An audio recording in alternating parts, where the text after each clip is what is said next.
Kakaramdam na nga itong si Lelet ng pagbabago ng ugali nitong si Attorney Alon. Unti-unti na niyang napapansin na para bang ibang-iba na siya buhat ng makilala niya. Tila ba may malaking tinatago ito? Kung kaya't binabalaan niya itong si Era na mag-ingat. Tinanong pa nga niya ito kung ilang beses na ba niyang ginawa kung saan bigla na lamang nagagalit siya at nanininghal sa kanya. Subalit si Era kahit nakaramdam na ng kakaiba sa kanyang kasintahan na ito si Attorney Alon ay pagtatakpan pa rin niya ito. Sasabihin pa rin niya na hindi naman madalas. Siguro nga daw ay napadiin lang ang kanyang paghawak sa kanyang mga binti kung kaya't napasigaw ito. Ngunit hindi alam nitong si Era na nagtitrigger ang galit nitong si Attorney Alon matapos matuglasan na naroon lang pala sa kanyang tabi ang matagal na niyang hinahanap-hanap na tao na ito ngang si Mang Kanor na siyang iniisip niya na mamatay ng kanyang ina. Agad-agad ay naglibay itong si Alon. Sinabi niya ay masama ang kanyang pakaramdam at nag-trigger ang sakit sa kanyang mga binti. Yun pala ay namumuo na ang plano sa kanyang mga isip. Dahil gustong-gusto na niya ang makapaganti dito nga kay Mang Kanor. Tinawagan niya agad ang kanyang tauhan at inis na inis siya dito. Nagbabayad umano siya ng malaking halaga, ngunit bakit ganon hindi pa rin nahanap at siya pa mismo ang magkakahanap nito.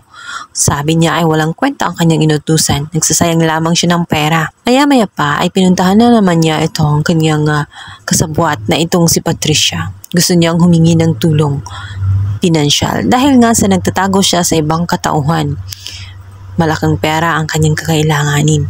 Kakailanganin kasi niya ng malaking halaga para sa kanyang mga plano. Ayaw din kasi niya na pagdududahan siya ng kanyang mga ka-work doon sa trabaho kung bakit magkakaroon siya ng malaking withdrawal. Ngayon kakasimula lang niya. Kung kaya't sa pamamagitan ni Patricia ay gagawin niya ang kanyang mga plano. Hindi lang yun ang kanyang hiniling dahil gusto rin niyang mangyari ay tawagan ni Patricia ang kanyang mga tauhan kung saan ang pagkakaalam niya ay ito din ang nagligpit kina Ino at kina Evelyn. Maghihingi siya ng tulong. Gusto niya kasi na mawala na talaga itong si Mang Kanor. Dumating na nga ang pangyayaring iyon.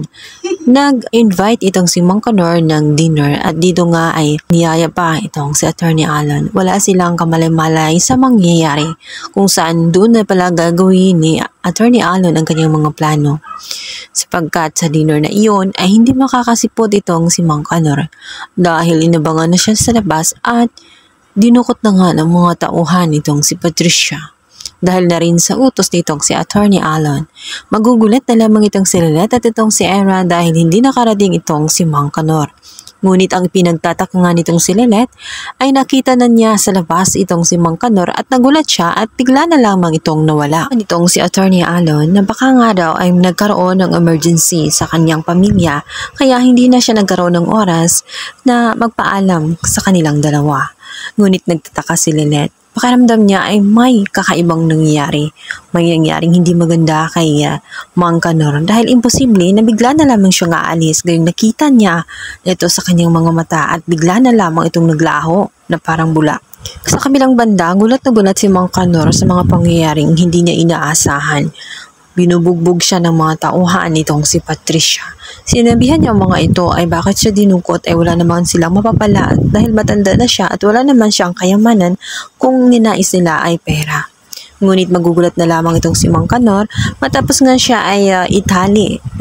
Kaya naman kinabahan ng gusto itong si Mang Kanor. Ano kaya ang nangyayari at bakit nagka-interes ang mga taong hindi naman niya kakilala? Maya-maya pa ay bigla na lamang darating itong si Attorney Renan at magpapakilala siya na siya ang anak ng biktima na